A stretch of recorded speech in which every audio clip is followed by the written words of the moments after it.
Tu travailles 40 heures par semaine pour toucher à peine 2 000 € par mois, pendant que d'autres, en quelques heures, font 1 million d'euros. Bienvenue dans le monde moderne. On va parler ici d'un phénomène survenu aux États-Unis. Laisse-moi simplement te montrer la vue qu'on a depuis cette carrière. Vue sur toute la ville, vue sur ce petit jardin que tu vois ici. C'est vraiment un excellent spot pour te faire la vidéo d'aujourd'hui. Laisse-moi simplement mettre mes lunettes de soleil. Alors, le soleil est très fort ici et il y a très peu d'ombre. Alors on va parler d'une fillette, d'une adolescente qui s'appelle de son vrai nom Claire Aileen Key Hope ou de son pseudonyme Lil Hay. Je te mettrai une photo pour que tu te représentes qui c'est. Alors elle a fait le buzz aux États-Unis récemment puisque elle a décidé, après des années d'activité sur les réseaux sociaux, d'ouvrir un compte sur OnlyFans 1 minute après ses 18 ans. Alors quelques faits sur la vie de cette jeune personne.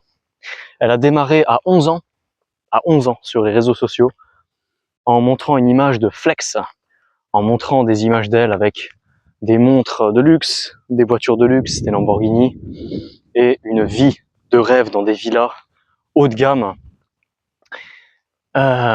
sous la supervision de ses parents, bien évidemment. Et elle cumule, au moment où je te parle et au moment où elle a décidé de lancer son activité sur OF, elle cumule 6 millions d'abonnés sur Instagram. Donc il y a 6 millions de personnes qui ont trouvé un quelconque intérêt à suivre les aventures de cette adolescente, de cette fillette, de cette très jeune personne. Que s'est-il passé? Eh bien, récemment, je crois que c'était la semaine dernière, 1 minute après ses 18 ans, elle a ouvert un compte sur OF en balançant un lien sur son Instagram sur du contenu exclusif qui ne serait accessible que pendant 24 heures. Enfin, selon ses dires. On sait que c'est du marketing, etc. Mais en tout cas, il se trouve, et je te mettrai un screenshot que elle-même a partagé sur son compte Instagram.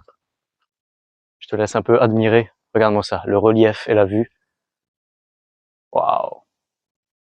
N'est-ce pas incroyable?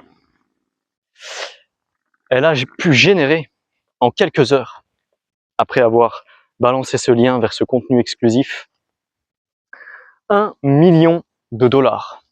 Je te mettrai le screenshot. 1 million de dollars en quelques heures, selon ses dires. C'est absolument ahurissant. Je le redis, bienvenue dans le monde moderne. Alors on va analyser un petit peu tout ça pendant qu'on profite de cette vue merveilleuse. Alors c'est une carrière, tu as plusieurs niveaux. Ici on est, je dirais, au premier étage. Mais tu as en réalité 3 autres étages qui te permettent d'avoir une vue encore plus incroyable.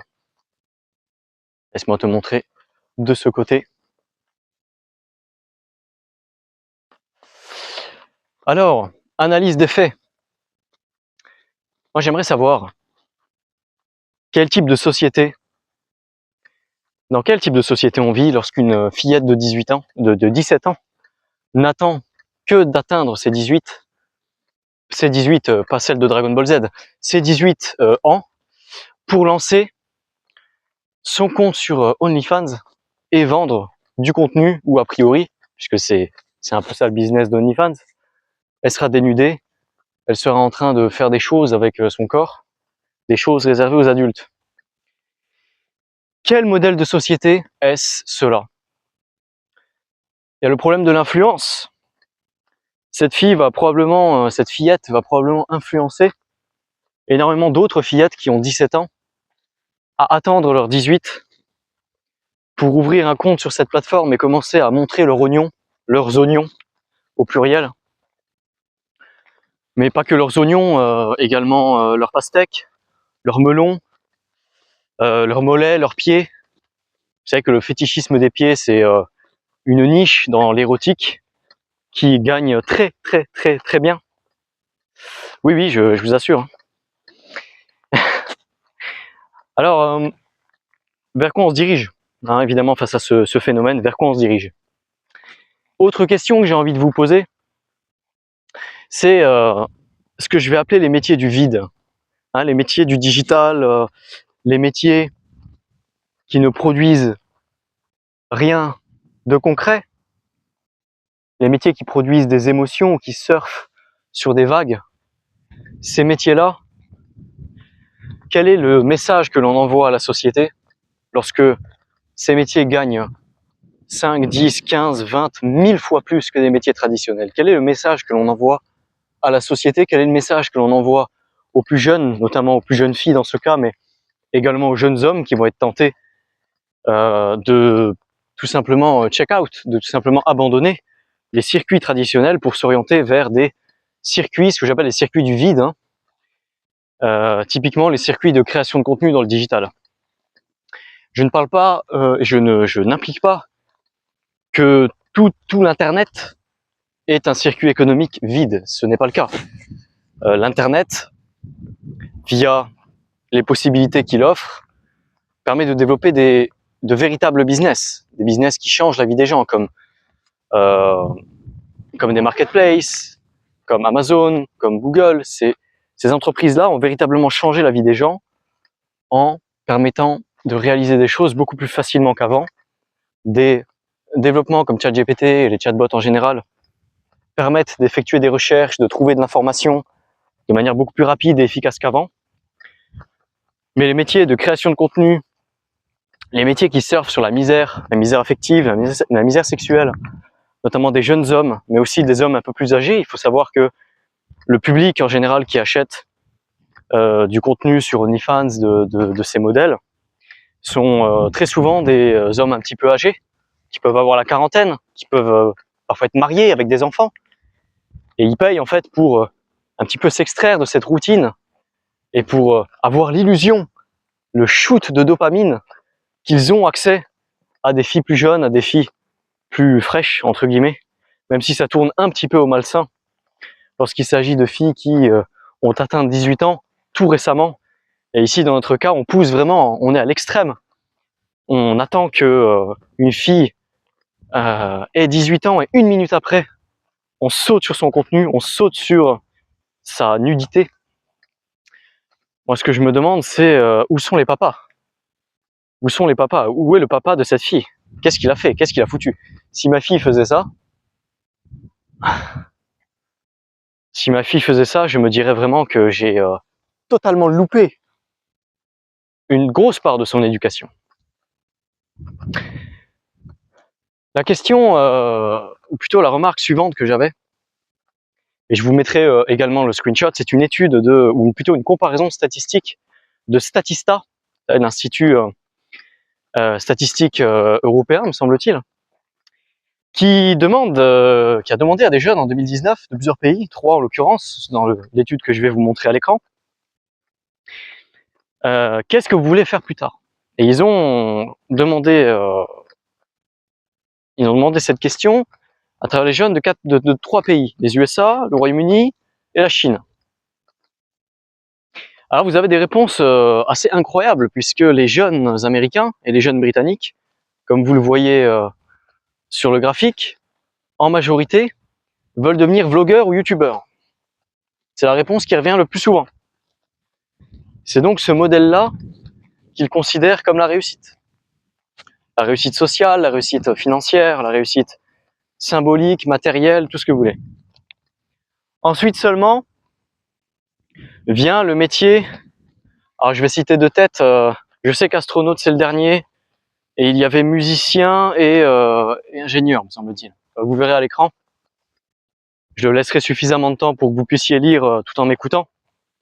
Mais en gros, la leçon de cette étude et de ces graphiques, c'est que les jeunes britanniques, les jeunes américains, accordent plus de valeur, donnent plus de crédit à des métiers comme, à des activités, on va dire, comme youtubeurs, qu'à des activités comme astronautes, etc. C'est-à-dire que les jeunes britanniques rêvent de YouTube, ils rêvent de gloire, de célébrité, de dopamine facile, mais ils ne rêvent pas d'inventer, ils ne rêvent pas d'aller explorer l'espace, ils ne rêvent pas d'aller explorer ce genre d'endroit que je te montre. Regarde. Là, en bas, tu as un parc avec des gens qui se baignent, des gens qui prennent le soleil. Et tu as toute la ville derrière, ici. C'est vraiment très très très très beau. Je te montre une autre partie de la ville ici. On doit être, je dirais, peut-être un bon 50 mètres au-dessus du niveau de la mer. Enfin, au-dessus du niveau du sol. Il n'y a pas de mer ici. La question est cruciale. Les jeunes Chinois, comparés aux Britanniques et aux Américains, les jeunes Chinois se voient beaucoup plus astronautes que youtubeurs. C'est l'exact opposé. Les Chinois mettent, jeunes Chinois, en tout cas en 2019, à date de cette étude, ce qui a peu changé, j'imagine. Ça a peu changé depuis 2019. Peut-être que les proportions pour youtubeurs ont un petit peu augmenté, mais sans plus, à mon avis. Eh bien, les jeunes Chinois considèrent astronautes comme plus distingués, comme plus impactants, comme plus méritants, comme meilleurs, à tout point de vue, que youtubeurs. Les Chinois, les jeunes Chinois ont une vision totalement opposée de ce qu'est la réussite, de ce qu'est l'investissement, de ce qu'est l'engagement, de ce qu'est le fait de travailler pour la société et pour le bien commun. Il n'est pas étonnant que les taux de dépression, que les taux de croissance, que les dynamiques, que les réalisations des Chinois, que beaucoup encore, en un certain sens, dénigrent ou dont beaucoup encore se moquent, en prétendant que les Chinois seraient encore dans les années 80. Non, la Chine est en passe de devenir la première puissance mondiale devant les États-Unis. C'est un fait. Leur société est mieux ordonnée, leurs taux de croissance sont meilleurs, le capitalisme à la chinoise donne la possibilité et donne même un boulevard aux investissements étrangers. Les Chinois innovent, les Chinois tentent, ils tentent des prototypes, ils tentent des innovations, par exemple les robots livreurs, chose que l'on n'a pas en Occident. En Chine, ça existe déjà, il y a des robots dans certains hôtels qui viennent te livrer la nourriture. Donc ils sont en mode, je dirais, turbo-innovation. Les Chinois turbo-innovent à l'heure où on parle. Avions, ouvrages d'ingénierie, ils construisent des ponts géants. Alors, ça marche pas toujours. Il y a des ratés parce que ils sont pas très aux normes, ou ils sont pas très inquiétés par les normes de sécurité et ce genre de choses. Mais sans tester, tu ne peux pas réussir. Sans tester, tu ne peux pas te développer. Et les Chinois ont compris ça. Et les Chinois, j'ai envie de dire, testent à gogo. Ensuite, on va parler de quelques solutions. Quelques solutions pour mettre fin à ce genre de scandale. J'ai pensé principalement à 3 solutions qu'il faudrait vraiment, urgemment mettre en place en Occident pour cesser ce cirque et redonner à la fois aux hommes comme aux femmes la volonté, l'envie, la motivation de revenir à leur place naturelle et saine. Pour les femmes, ce serait de redevenir ambitieuses par rapport à leur féminité, de redevenir maman, que être maman soit de nouveau glorifié, soit de nouveau accompagné, aidé par une politique globale, une politique bienveillante, une politique qui vise à rehausser la natalité, c'est-à-dire à investir dans le futur. Sans natalité, il n'y a pas de futur. Et pour les hommes, de nouveau bâtir, de nouveau inventer, de nouveau construire, de nouveau conquérir, de nouveau dominer, comme les Européens l'ont fait sur les 400 dernières années, avant que le féminisme ne décourage et ne fasse sombrer tout le monde dans la dépression. Alors, solution numéro 1, il y a urgence au vu des événements, à rehausser la majorité, non pas à 18 ans, mais à 21 ans. Pourquoi? Eh bien, on constate que les jeunes sont extrêmement immatures aujourd'hui. On va définir l'immaturité comme le refus de vouloir prendre des responsabilités et de vouloir les accomplir. Une des responsabilités principales dans la vie d'un humain, d'un homme comme une femme, c'est d'avoir à un moment donné une famille pour perpétuer la culture, l'héritage, le pays dans lequel on est. Énormément de personnes deviennent ce qu'on appelle en anglais child free, c'est-à-dire refusent d'avoir des enfants jusqu'à un âge très avancé. Il faut savoir que la fertilité féminine diminue drastiquement après 30 ans.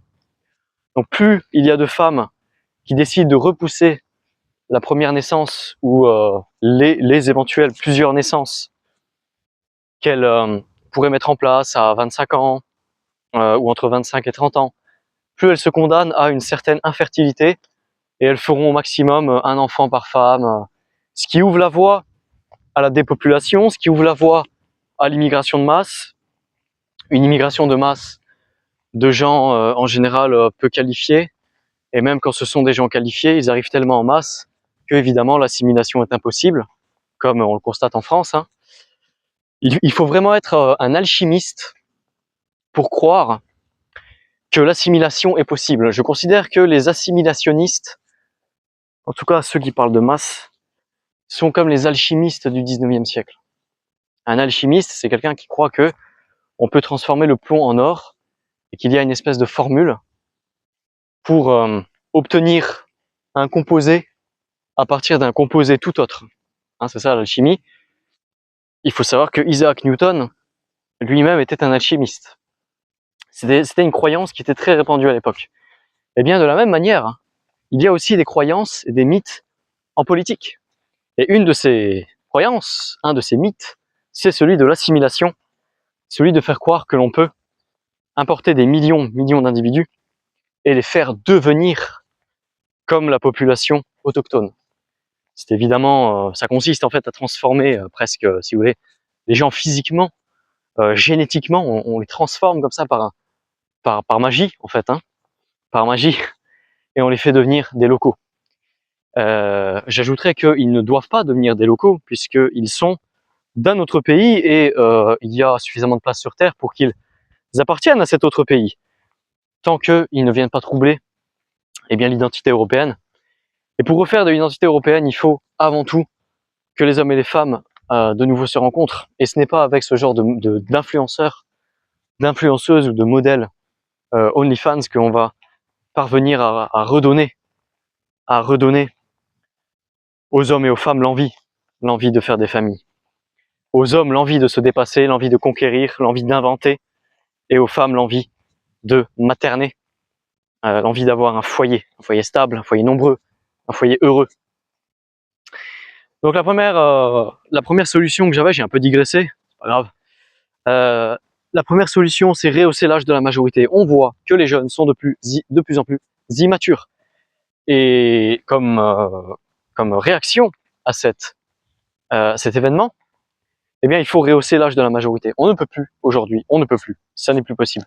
Considérer qu'un jeune est mature à 18 ans, qu'un jeune est conscient de ses décisions à 18 ans.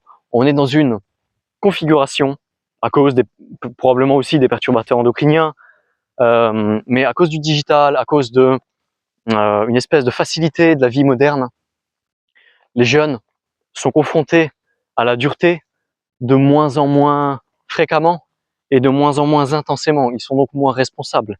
Ils ont de moins en moins fréquemment à affronter des situations difficiles. Alors, c'est peut-être pour le mieux, c'est peut-être pour le pire. En tout cas, on voit que la prise de décision des jeunes n'est plus satisfaisante à partir de 18 ans. Il faut rehausser l'âge minimum et considérer qu'on est adulte à partir de 21 ans. Il y a vraiment urgence à rehausser cet âge. Conséquemment, le droit de vote, évidemment, à 21 ans, venant avec la majorité. Autre point qui renforce cette solution, de plus en plus de jeunes finissent leurs études tard. Pour un master, typiquement, ça va être 23 ans. Donc on pourrait limite envisager 23 ans pour l'âge de la majorité, mais on va rester sur 21. 21, je trouve que ça correspond bien au moment où les jeunes entrent sur le marché du travail, au moment où ils sont confrontés à la réalité, la vraie réalité. Et je trouve que ça s'adapte bien au contexte contemporain. Donc majorité, 21 ans et non pas 18. Deuxième solution, Il faut mettre fin immédiatement à l'hypersexualisation de la société. L'hypersexualisation de la société détruit les jeunes, détruit les vieux, détruit les individus. L'hyperexposition à du contenu érotique nuit jusqu'à la capacité érectile des hommes. Vous savez que la surconsommation de contenu érotique ou de contenu triple X, n'est-ce pas, peut engendrer des troubles érectiles. C'est-à-dire qu'un homme qui consomme régulièrement et en quantité non négligeable ce genre de contenu, lorsqu'il va se retrouver face à une vraie femme, eh bien, il ne réussira pas à obtenir une érection.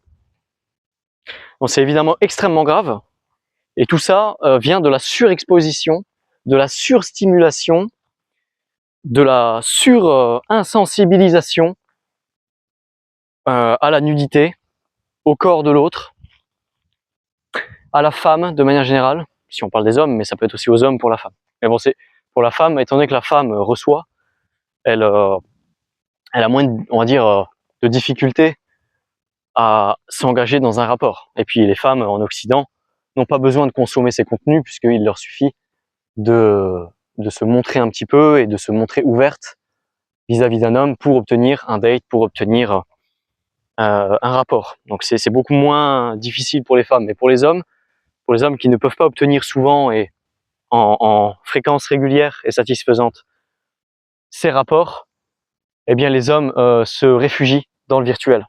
Et ce virtuel les détruit à petit feu. Mettre fin immédiatement à l'hypersexualisation à travers des règles très simples. Donc pour les publicitaires, pour les plateformes, pour les sites, pour tout ce qui est digital, promouvoir l'hypersexualisation à travers des femmes nues, à travers des slogans explicites, etc., devrait être très sévèrement puni pour en fait provoquer le malheur et pour provoquer une sorte d'addiction au virtuel. De la même manière que la drogue est interdite, l'exposition à la sexualité via les publicités, via le virtuel de manière générale, doit être extrêmement restreint. Il faut que les hommes et les femmes reviennent au réel. C'est capital, c'est tellement important. C'est extrêmement important. Donc plus de publicité où on montre des femmes nues pour des pots de yaourt, plus de publicité où on montre en fait une femme nue, où on montre la sexualité sous n'importe quel prétexte. Il faut absolument que ça s'arrête au profit du réel. Au profit du réel. Ensuite, autre solution. Eh bien, pour contrer la bulle digitale, pour contrer la bulle du digital, qui est une bulle, hein, puisqu'elle ne produit rien, elle ne produit rien à part du divertissement. Donc tôt ou tard, ça va finir par s'effondrer. Il suffit en fait d'une coupure d'électricité pour que ça n'existe plus. Enfin, c'est vous dire l'étendue de l'utilité de ce genre de plateforme, etc. À part le divertissement, ces plateformes ne produisent en fait rien. Eh bien, il y a une arme qu'on peut utiliser, une arme qui est très simple, ça s'appelle la taxation. Taxer les revenus issus du digital, mais issus du digital orienté sexualité. Pas du digital issu d'autres sphères, comme le développement personnel, etc. Qui est beaucoup moins accoutumant, qui est beaucoup moins dangereux, d'accord ? Il ne s'agit pas ici de dégommer les entrepreneurs, de dégommer le digital en soi. Il s'agit de dégommer les effets délétères d'une partie du digital et d'une partie de ses pratiques. On taxe à 40%, le montant n'est pas très important, mais l'idée c'est de taxer significativement les revenus issus du digital érotique, j'ai envie de dire, le DE, le digital érotique, pour que il soit toujours dissuasif et moins avantageux de chase, de courir après une carrière d'ingénieur, de médecin, de quelque chose d'un métier qui va apporter quelque chose à la société, que de courir après la production de contenu vide et sans aucun sens, ce qu'on appelle en anglais le brain rot. Je ne sais pas si vous avez déjà entendu cette expression. Le brain rot, littéralement, ça veut dire le cerveau, cerveau ravagé ou cerveau pourri. C'est une expression anglaise qui désigne le contenu qui est fait purement pour te shooter de la dopamine. Il n'y a aucune utilité à ce contenu, il n'y a aucune valeur ajoutée. C'est simplement des vidéos de chats, des vidéos de marionnettes en train de manger des burgers. Enfin, des vidéos qui n'ont aucun sens, des vidéos qui n'ont aucun contenu, ni éducatif, ni... il y a des moustiques ici. Ni pertinent, ni rien. Ce sont simplement des vidéos pour te divertir et te donner des shoots de dopamine. Donc les Anglais appellent ça le brain rot. Le brain rot et la production de contenu de ce genre, si quelqu'un fait de l'argent avec, il faut absolument taxer ça. Alors pas à plus de 50%, parce que il y a quand même une forme d'entrepreneuriat dans ces contenus. Donc on va pas décourager les potentiels entrepreneurs. Il faut, entre guillemets, vivre avec son temps. Alors vous allez me dire, c'est contraire à ce que je viens de dire dans la vidéo. Non, il faut vivre avec son temps, c'est-à-dire prendre le bon, pardon, et retirer le mauvais. Donc tout le contenu, on va dire sexualisant, réalisé via des plateformes en ligne, ultra taxé, pour que ça soit toujours dissuasif, et que la société, via, on va dire, l'impôt et l'État, c'est un peu naïf de dire ça, parce que comme si l'État et les impôts travaillaient systématiquement pour le peuple, ce qui n'est pas le cas. Mais bon, à un moment donné, dans les démocraties libérales occidentales, il y a plus ou moins une certaine transparence sur la collecte de l'impôt et sur son utilisation. Donc, on peut utiliser cela pour faire en sorte que l'argent généré par des actions aussi futiles et sans autant de valeur ajoutée à la société, eh bien, bénéficie au moins un minimum au peuple et à la dite société. Donc, en échange de cela, il faut rendre les métiers utiles attractifs, les vrais métiers attractifs. Et pour cela, taxer à minima les métiers de type artisan, les métiers de type électricien, plombier, menuisier, les métiers de type commerce, taxer à minima les salaires sur les métiers d'infrastructure, les métiers qui s'occupent d'installer, de maintenir le réseau électrique, les réseaux gaziers, les réseaux d'adduction d'eau, tous ces métiers essentiels, les métiers également de médecin. Si tu es un médecin libéral, tu dois payer le moins de taxes possible sur tes gains, pour que en fait ces métiers qui sont utiles, qui apportent une vraie valeur à la société, soient toujours plus attractifs économiquement que la production de contenu vide. Voilà ce que je voulais te dire aujourd'hui. Je ne sais pas quelle sera la prochaine étape. Là, je pense qu'on a atteint, vous savez, c'est comme en mathématiques, on tend vers la limite. Bon, ben là, je pense que la limite, on l'a atteinte. Si le rêve des fillettes de 17 ans, c'est d'attendre simplement leurs 18 pour poster du contenu érotique sur OnlyFans, je me demande en fait quelle sera la prochaine étape. Est-ce que ça sera 1 seconde après les 18 ans, bientôt? Est-ce que ça sera avant 18 ans, bientôt, hein, parce que on ne sait pas où est-ce que ça peut aller. Si tu as aimé la vidéo, n'hésite pas à liker, n'hésite pas à t'abonner. On se retrouve pour la prochaine. Ciao, ciao.